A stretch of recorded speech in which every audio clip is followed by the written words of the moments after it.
Good evening, everyone. This story was provided by a friend of our family named Zhang. He's from Wuhan, Hubei. The brother Zhang said this story was told to him by his second uncle, and it happened many, many years ago. Brother Zhang's second uncle, when he was young, when he was little. That is, his uncle was working at a state-owned factory as a salesman. Back then, being a salesman wasn't like it is now, where you can just drive a car anywhere. The most difficult part of being a salesman back then was traveling. For example, a train. When the train was crowded, you had to squeeze under the seat. And the old green trains back then were especially slow, so it was particularly rough. And it wasn't just trains. Sometimes, they had to travel by water, especially in the southern regions. There were a lot of waterways. The steamboats back then were also different from today. The ships would sway so much, you could barely stand it. So sometimes, Brother Zhang and his colleagues, when they had to go out of town to run an errand, they didn't always take normal transportation. For example, if you took one of those state-owned official ferries to cross the Yellow River, it was safe, but it was slow, and you had to wait. So they would often take private ferries. Of course, the private ones weren't called ferries. They were called small water taxis. Just a small wooden boat. Then one year, the factory required them to go to a certain place to handle some business, and the easiest way to get there was to cross the Yellow River. And so, they went on this business trip with an old colleague. The two of them did, as I said. When they got to the Yellow River, they found one of those small ferries. They paid the boatman and got on. They got on the boat around 6 o'clock. It was getting dark, not completely dark yet. Then they sat in the small boat and just slowly drifted along on the Yellow River. Nothing out of the ordinary happened. It was very calm. The waves on the Yellow River weren't very big that day. But after about 10 minutes of sailing, all of a sudden, the uncle said there were 3 booming sounds from the bottom of the boat.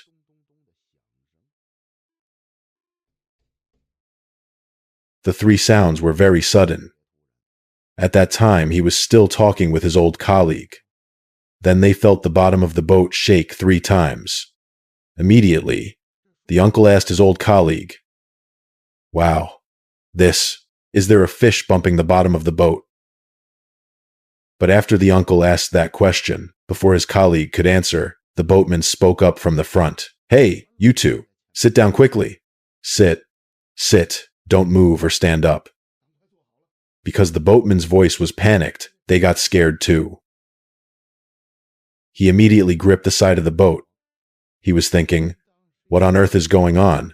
But after the boatman finished shouting, it wasn't even 3 or 5 seconds later that he heard a thumping sound from under the boat. The sound of something hitting the boat started again, and these sounds were different from the previous ones. The previous ones weren't so heavy, but these few thumps were loud. Since the sound was exceptionally clear, much clearer than before,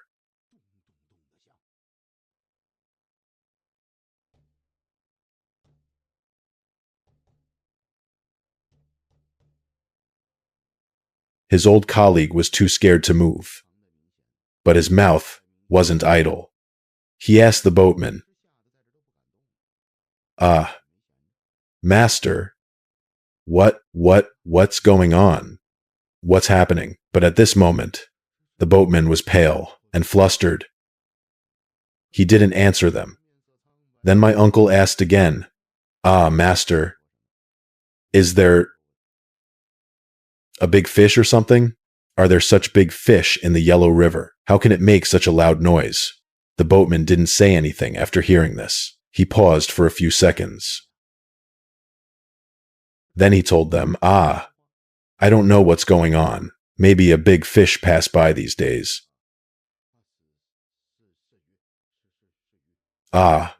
Let's not move. It's nothing.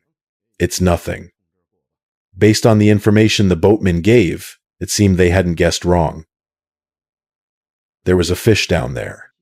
So my uncle became even more curious. He leaned over the side of the boat to look into the river. But just as my uncle poked his head out and looked down, he hadn't even looked for a second when he heard the boatman at the front yell at them, "Hey, pull your head back. Don't look, don't look, don't look. Just sit tight." That shout scared my uncle badly. Then his old colleague immediately pulled my uncle back. "Hey, calm down. I feel like something is wrong." At this point, my uncle was a bit timid too. He didn't dare to move a muscle.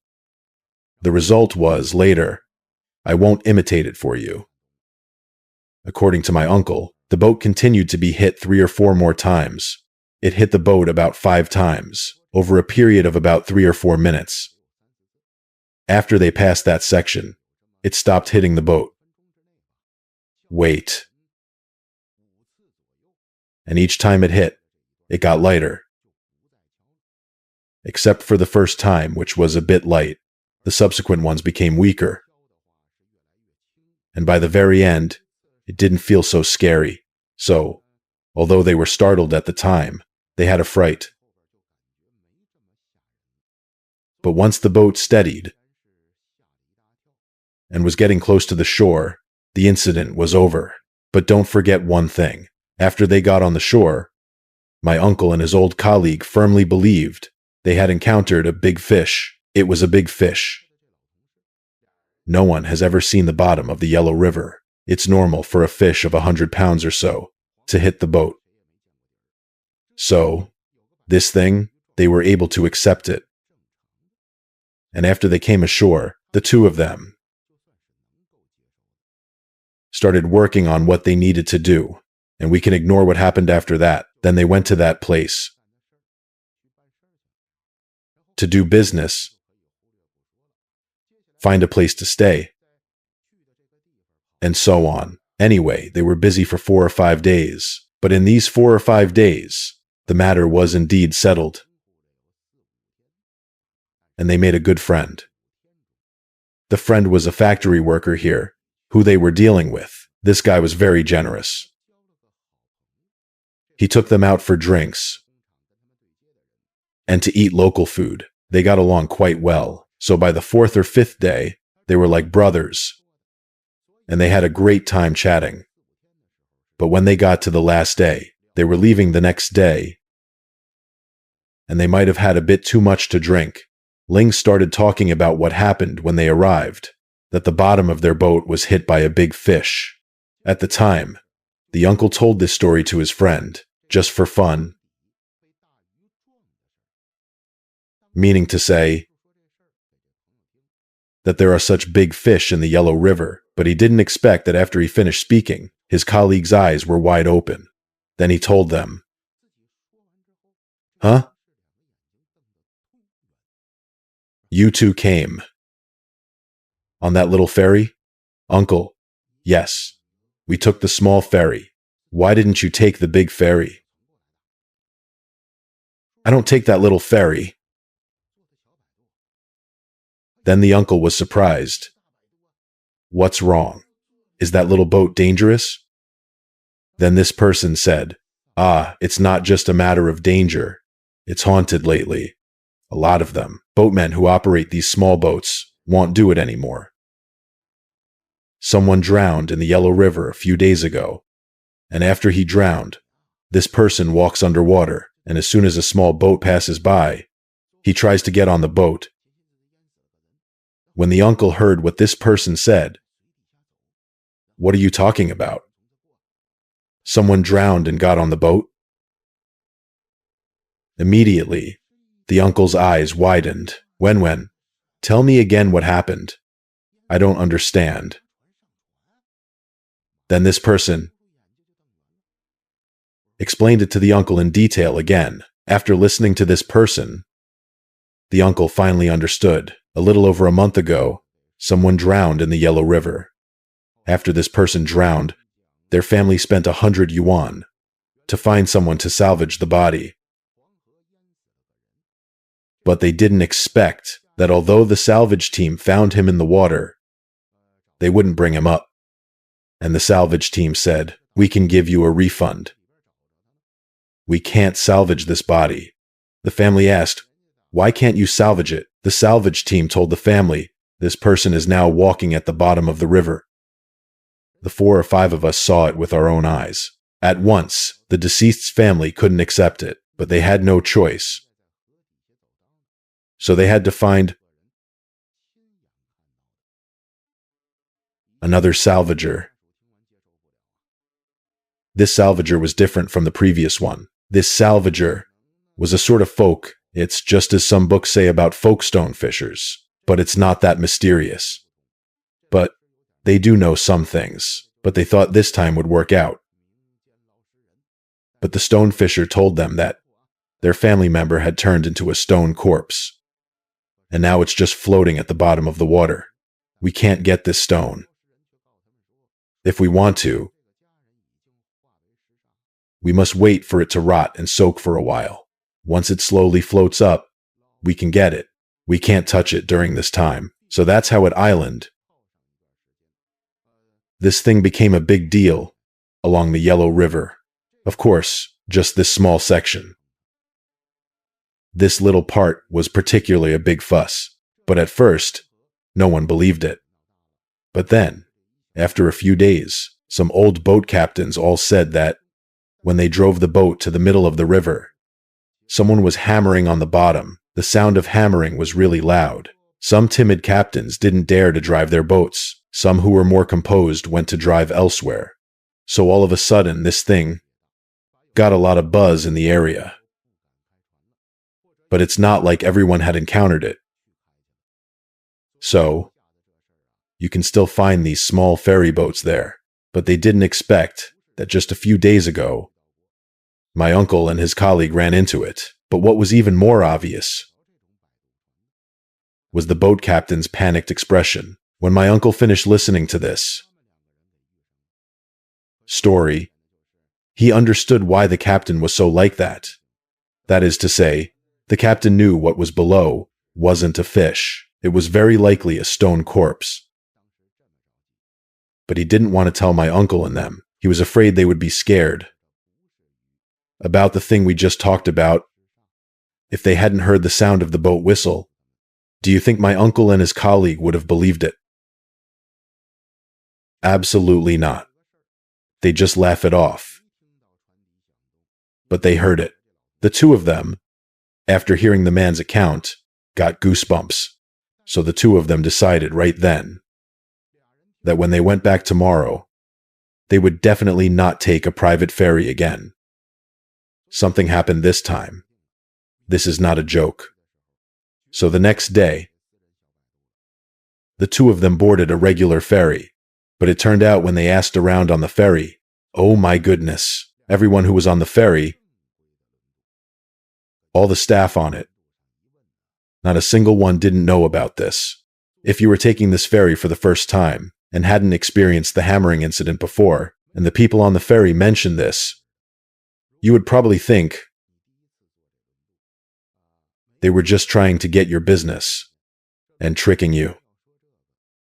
Isn't this just a story? But my uncle and his colleague had experienced it firsthand. They knew this thing wasn't as simple as it seemed. So even though they returned to the factory smoothly, they spread the word about this incident wildly in the factory.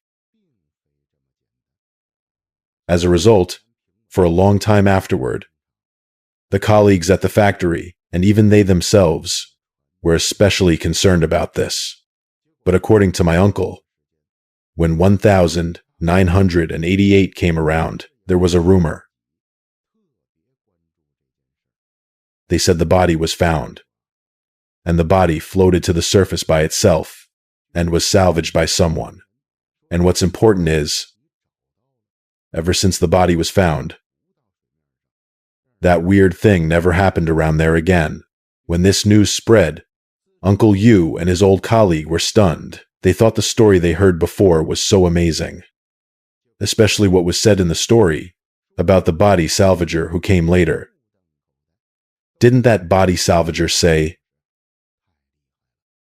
that the body had become a zombie at the bottom of the river? Now it can walk at the bottom of the river, so we can't salvage it.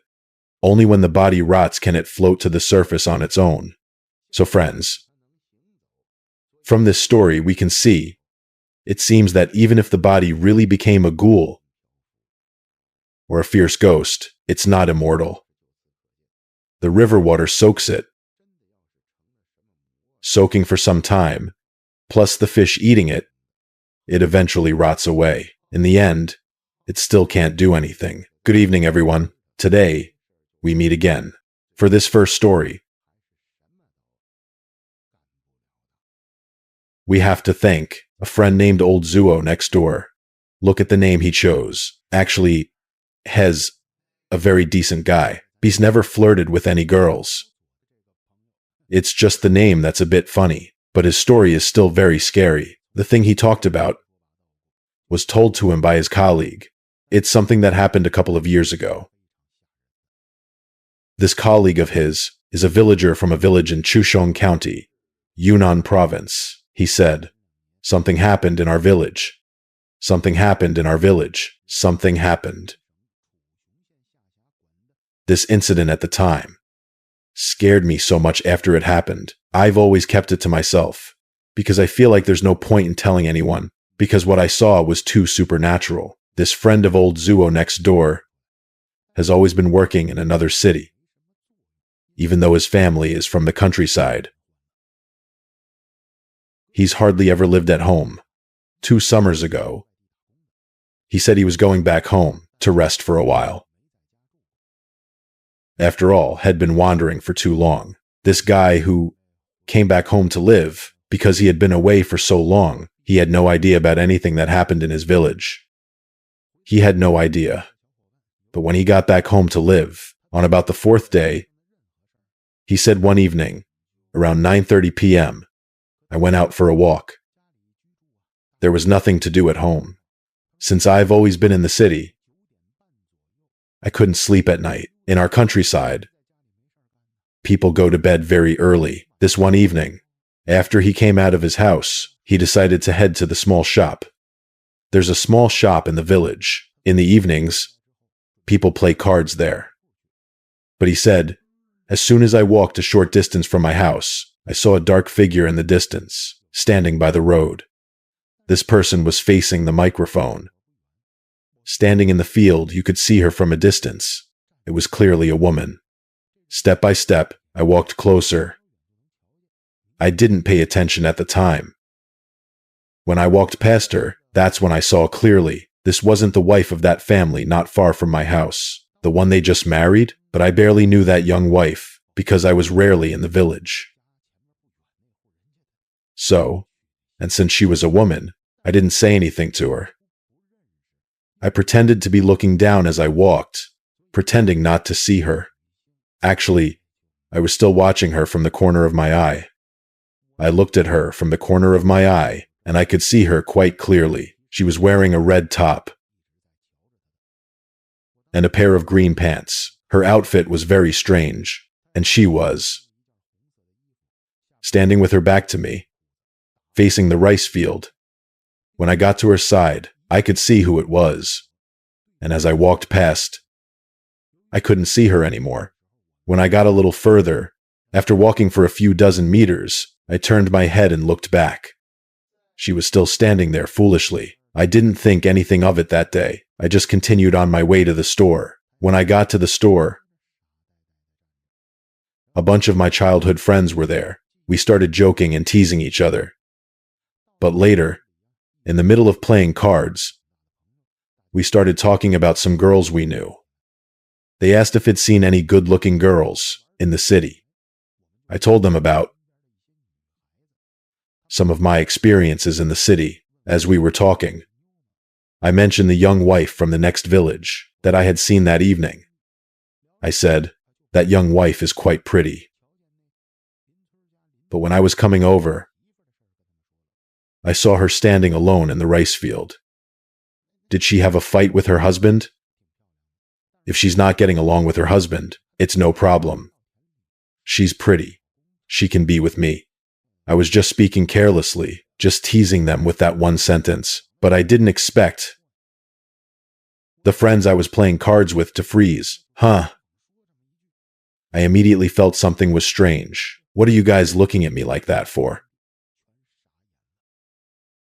But then those few people were stunned, speechless, and froze for a few seconds. Then one of them asked me, "You saw a ghost, didn't you? What are you talking about? How could you have seen her? That young wife died a few days ago." At that moment, my mind went blank, and as I recalled her strange behavior that I'd seen earlier, it finally hit me. Oh no, man. I might have seen a ghost. Since that day, I haven't dared to go out at night, even if I want to play cards again. I'd ask my friends to go with me. Or I'd have them drive a long way to pick me up. My friends understood too. They knew I'd seen something scary that night, but let's not talk about that for now. Because, well, even though I was scared, this is the village I grew up in. And I am a grown man. It's nothing. I can handle it. Anyway, a few days after I saw him, a few more days passed. Something big happened to their family. Later, I found out because I had seen him at night. So I was very curious about his story. I asked why this young woman would kill herself. It turns out it was because she had a fight with her husband. I had seen him on the 4th day after returning to the village. About 5 or 6 days later, the whole family got collective gas poisoning. And after they were poisoned, they were rushed to the hospital. Only the second uncle survived. Who's the second uncle? There's the young woman's second uncle. He's the homeowner's younger brother. The homeowner, his dad, and his mom were all killed by the gas. The surviving second uncle told the villagers what happened that night. Everyone in the village was stunned, but I was the most scared. Because that night, I was by the wheat field, and I saw that young woman. The second uncle said that on the night of the incident, around 9 p.m., his brother started acting strangely. His brother's movements seemed off, and he was acting weirdly. And he kept smiling at his second uncle. His brother was normally a tough man. So, why did he suddenly change like this? That night, before going to bed, the second uncle and his parents all felt that the brother was off. When they talked to him, his replies didn't make sense. And the brother was brushing his hair by himself. The way he moved looked exactly like his dead wife. But because his brother started acting up late, they didn't think much of it. They just went to sleep. Unexpectedly, in the middle of the night, the brother went to the kitchen and turned on the gas tank, and he closed all the doors and windows. And just like that, the family was left with only the second uncle. Oh. This story became a big deal in our village. At this point, I told all my friends, not to mention that I saw the young woman that night, because deep down, I really didn't want to get involved in any way. All right, everyone. That's the first story. Thanks to our neighbor Laozu for this great story. He has several more stories. One of them is very long. I'll do a special episode on it later. And there's a short one. Well, put it in the second episode. So now, I'm going to tell you the second thing another friend provided. A friend whose username is Canned Oranges and Peaches. Looks like she's a young woman. She said this story happened when she was a high school sophomore. She said, "When I was in my sophomore year of high school, I was getting ready for my senior year, and the pressure from studying was huge. I basically lived at school most of the time. At the time, winter in the Northeast was especially cold. My family was going to renovate the house in winter, but it ended up starting in the summer of my sophomore year. The renovations officially began. During the summer vacation of my sophomore year, I went back home. Because it was vacation. I went home to rest. But because the house was being renovated, I had to help out. Because my family isn't that rich, we couldn't just hire a crew. The family had to work too. When I got home, I should mention something. The first day I got home from school, the family had already started working. Our whole family's daily life, we all moved into one room to live. The other rooms were all being renovated. The entire interior renovation began. So when I got home, I didn't even get a chance to rest. That same night, I started working. At this time, my parents were working hard, moving sand upstairs and cement and stuff. Because the construction crew was coming the next day, but around 8 p.m., my dad's tool was left downstairs. He asked me to go down and get it, so I went, all by myself, from the 3rd floor to the 1st floor to get the tool. Since it was around 8 p.m., I didn't think too much about it. I didn't bring a flashlight.